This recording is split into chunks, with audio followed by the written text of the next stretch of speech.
sebagai produser Indon, jadi kan gue nggak bisa jawab terlalu jauh ya. Jadi gue jawabnya lebih formal aja. Jadi minta maaf untuk teman-teman wartawan ya. Tapi kok melihat kemarin rame, pada akhirnya 2 podcast lu rame kemarin dengan case 2 orang mantan suami istri ini, gimana kok? Ya gue nggak punya banyak pendapat masalah itu, karena menurut gue masalah itu kan memang udah ada di luar. Jadi gue lebih fokus gimana mensupport supaya masalah itu kan bisa segera selesai, karena itu kan masalah rumah tangga yang akhirnya terpublish gitu. Bukan dari tempat gue kan, memang sudah ada. Pada akhirnya kena sama netizen, Koko dikiranya berpihak salah satu sama yang lain dengan isi podcast yang sudah beredar itu, gimana kok?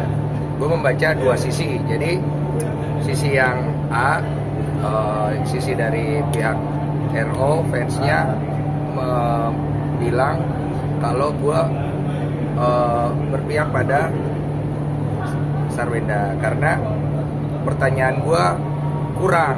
Nah, yang Sarwenda fansnya malah bilang gue berpihak pada RO karena gue terlalu mengiyakan pengacaranya. Jadi dua-duanya berkeberatan sih sebenarnya. Jadi menurut gue ya itu wajar lah. Itu pasti akan ada pro kontra di situ. It's okay. Banyak yang bilang blunder. Blunder apa? Dari statement S ataupun pihaknya RO. Ya itu dari POV dari dua fansnya lah. Yang satu bilang yang pihak RO blunder, yang satu bilang pihak SW blunder. Jadi sebenarnya di pertarungan mereka sih. Tapi menurut lu ada saran gak sih, kan polemik masih berkepanjangan, saling saut-sautan di medsos juga di luar sana, tuding selingkuh, di sini mengklarifikasi bahwa dari awal dari pihak S gitu. Mungkin ada saran gak sih, mungkin ada input saran?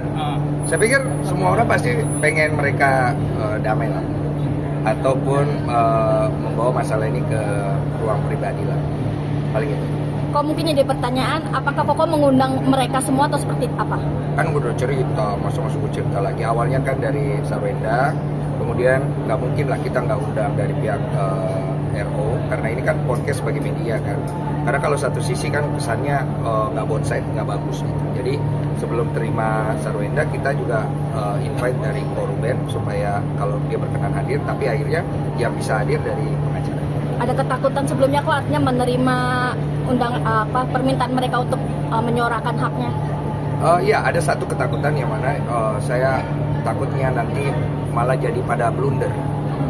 Jadi pada blunder jadi tambah chaos. Teman-teman terakhir ya, udah ya. Satu pertanyaan terakhir ya. Iya. Sederhana sekali.